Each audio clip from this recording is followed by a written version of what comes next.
Selamat pagi teman-teman, Shalom. Suatu hari nanti, semua alasan akan berakhir, dan setiap orang akan berdiri di hadapan tahta putih yang besar. Renungkan itu sekali lagi. Salah satu doktrin yang paling jarang diberitakan, namun justru merupakan salah satu ajaran paling penting di seluruh Alkitab, adalah penghakiman di tahta putih yang besar. Mari kita pelajari firman Tuhan. Kitab Wahyu 20 ayat 11 dan 12 berkata, "Lalu aku melihat suatu tahta putih yang besar, dan dia yang duduk di atasnya. Orang-orang mati dihakimi menurut perbuatan mereka, berdasarkan apa yang tertulis di dalam kitab-kitab itu." Jangan lewatkan makna gambaran ini. Besar, karena tidak ada otoritas yang lebih tinggi. Putih, karena penghakiman Allah sepenuhnya kudus, adil, dan tanpa sedikit pun kecurangan. Tahta, karena Yesus tidak berdiri sebagai seorang hamba. Dia duduk sebagai hakim. Bolehkah saya mengajak Anda lebih dalam? Banyak orang mencampur adukan tahta pengadilan Kristus atau Judgment Seat of Christ dengan tahta putih yang besar. Padahal keduanya tidak sama. Tahta pengadilan Kristus diperuntukkan bagi orang-orang percaya, di mana pekerjaan mereka akan dinilai untuk menerima upah. 2 Korintus 5 ayat 10. Sedangkan tahta putih yang besar adalah penghakiman terakhir yang dijelaskan dalam Wahyu 20, di mana mereka yang namanya tidak ditemukan di dalam kitab kehidupan akan menghadapi penghakiman Allah yang benar. Perhatikan sesuatu yang sangat menggentarkan. Yohanes berkata, "Lalu dibuka semua kitab, dan dibuka juga sebuah kitab lain, yaitu kitab kehidupan." Pikirkan hal ini. Tidak ada satupun yang terlupakan. Setiap perkataan, setiap perbuatan, setiap motivasi yang tersembunyi, semuanya terbuka di hadapan Dia yang melihat segala sesuatu. Bolehkah saya mengatakan sesuatu dengan tegas?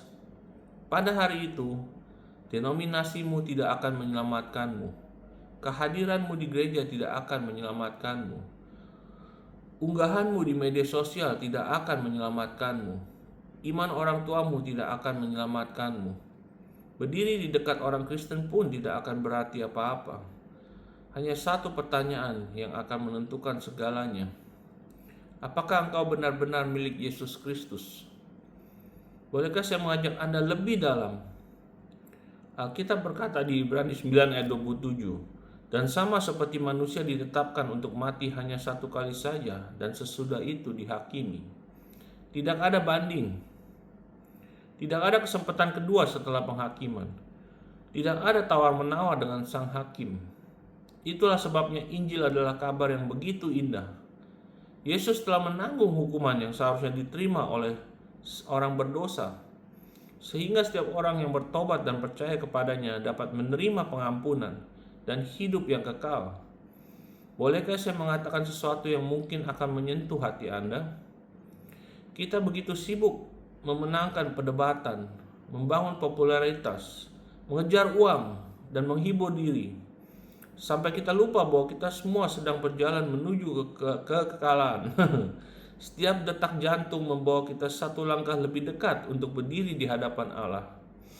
Izinkan saya menutup dengan satu kebenaran ini. Tahta putih yang besar bukan dimaksudkan untuk membuat mereka yang ada di dalam Kristus hidup dalam ketakutan, melainkan untuk mengingatkan setiap orang bahwa Allah itu kudus, keadilan itu nyata, dan kekekalan itu selama-lamanya. Jangan menunggu sampai kitab-kitab itu dibuka baru berharap seandainya dahulu engkau membuka Alkitab. Jangan menunggu sampai engkau berdiri di hadapan sang hakim baru ingin berserah kepada sang juru selamat. Karena Dia yang duduk di atas tahta putih yang besar adalah pribadi yang sama yang merentangkan tangannya di kayu salib. Hari ini Dia menawarkan belas kasihan. Suatu hari nanti Dia akan menjalankan keadilan yang sempurna.